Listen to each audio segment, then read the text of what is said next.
Nuestra fiesta se celebra desde 1971. Consiste en la exaltación y en la presentación de todos nuestros trajes ansotanos, nuestros trajes tradicionales, que son una joya en Aragón, en España y en Europa, porque la particularidad del traje ansotano, una de tantas, es su variedad.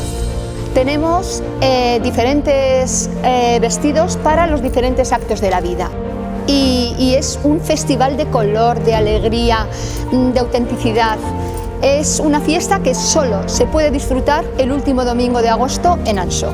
Nuestra festividad, mira, aporta un acercamiento a nuestras raíces, a nuestro origen, a nuestra cultura y a nuestra tradición.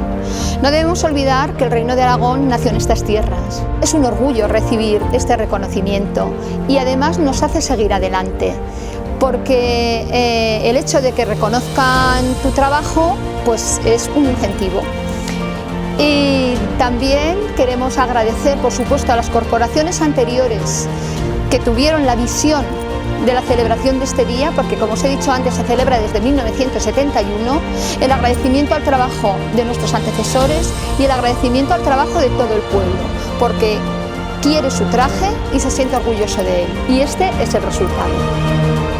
¿Por qué se hace este trabajo? Porque amamos nuestro traje, porque nos sentimos orgullosos de él, porque queremos conservarlo para nuestros hijos, para nuestros descendientes, y que desde luego desde Ansó siempre invitamos a todos los visitantes a que vengan, la disfruten y la vivan.